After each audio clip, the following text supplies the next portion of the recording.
Peter. Morning, Swanny. How are you? Very well, thanks, mate. Good Welcome to to see you. Glenmore. Thank you. Okay, great. Come in. So this is the start. This is where it all begins. This is where it all begins, Swanny. What actually happens is when a tree is felled, it's then split into what we call clefts, which is like it's like a wedge cake, of cheese. really. Yeah. But obviously we only need that centre bit there to make into the bat, and then they cut the mat into what we call a blade. And this is a grade 1, really nice tight grains, very straight, with just perhaps a little hint of colour on the outside edge. Oh, so this could end up in my bag one day. This would be a very good bat, I think. Brilliant. Yes, I think you get a lot of runs with that one. Okay, Swanny, so when we decide we need to put some bats through the manufacturing process, they come through out of the yard into the dehumidifier. It takes about 17 or 18 days to get down to the right moisture content. Right, so they come outside, they're nice and cold in the yard, they come here and warm up, ready to be made into a new bat. That's extremely important because the moisture content is vital to making a good bat. So it's firstly resilient, but as light as possible as well. Let's have a look.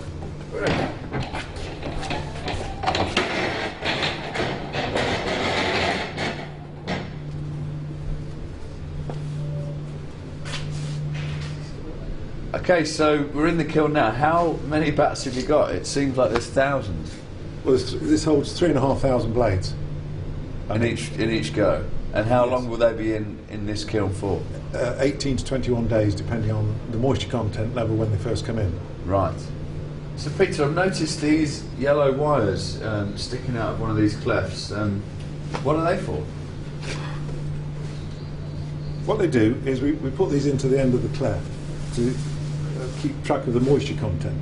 This then is read on the outside panel that we saw earlier, and that'll tell us when this batch is ready. There's 4 different blades scattered around at different places so that we can be sure that each cleft is down to the right moisture content before we turn the kiln off. Well, that makes sense. Yeah, great. Yeah. So is it just whatever you need at the time, or do you do, say, the pros bats, right, we'll put them in now, boys bats tomorrow, or in 3 weeks' time? Well, they go in here according to what we need to make. So 3,500 blades will work out what the right proportion is for each type of blade, and then when it goes from here, it'll be graded, and if it's a really good blade, it'll go into one of My your bats. Yeah, brilliant. Yeah. Okay, so we've come in from the dehumidifier straight into this machine here, Yes. This is called the moulder. the moulder. And the purpose of this is to take the cleft, the blade from out of the dehumidifier and make it into a consistent shape. So when it goes to machining, it starts in exactly the right place and gives the right shape. Right. So that's the initial blade, and as you can see, when it's been through the dehumidifier, it's quite rough, and you can't see the grain that well. So when it's been through here, it's much more consistent in shape because some of the blades are not quite uniform. This makes them uniform, and as you can see the grains are much easier on the colour. Starts to look a lot more like an actual cricket bat now. Yeah. Yeah. Okay, very nice. So we've left the moulding room and now we've entered the Grading room. grading room.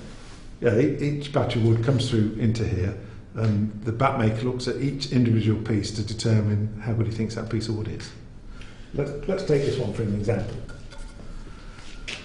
You can see Looks very good to me. well, it's a pretty exceptional piece of wood actually. There must be 15 grains on there across the face, all evenly spaced, so that'll play particularly well.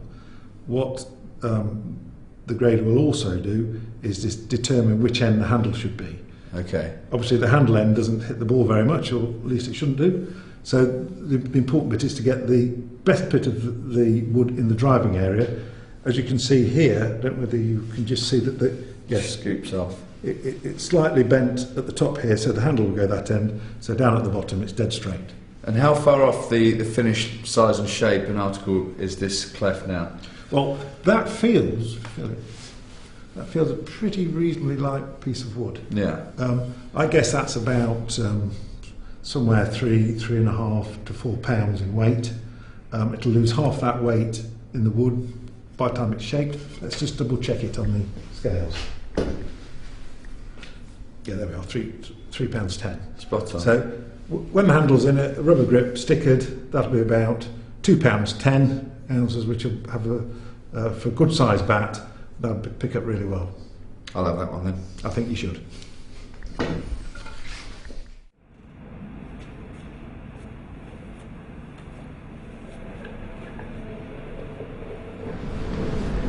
Okay, Swanny, so once we've graded the clefts, it comes into here. Now, the most important thing is to make sure that the moisture content is consistent in this room all through the year.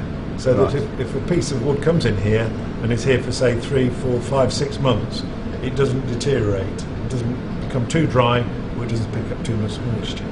So everything in this room is quality control, basically, the moisture level. Yeah.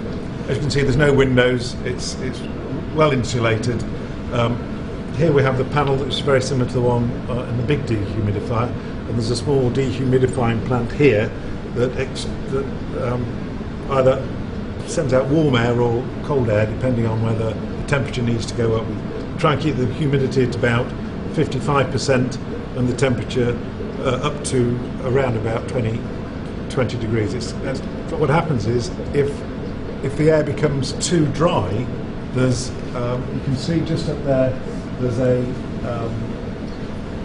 hot air unit that will throw out steam, and the fan there will circulate it. Right.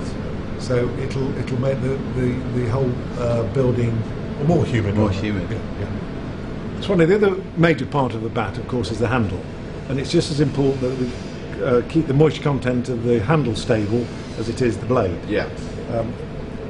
As you realise, when the handle goes into the blade, it's cut and spliced into it. Right. Now, if this, say, was 20% moisture content and the blade is between 8 and 10 where it should be, then this will shrink in time and cause problems on the glue bond. Okay. So it's just as important that this is between 8 and 10% as the blade. And it's made out of the same kind of wood? No, this is made out of cane. It's spliced with 3 rubber strips to take absorption of shock. Cane is a very good medium for making a handle because it'll stretch in 2 directionally. I'm sure you've seen shots of yourself on Sky where the sort of wobbles, doesn't it? Yeah. And there's a lot of movement at the splice area, so it's very, very important that in the manufacturing process that is very carefully taken care of. Well, Swanny, that's the first part of the manufacturing process. This is really what we've shown you so far is the processes involved in getting all the substrates, the willow and the cane and the handle, into the right condition to make fantastic bats. We're now going to go through and see the manufacturing process, and David is just going to come in and take you through the processes of manufacturing. There's David.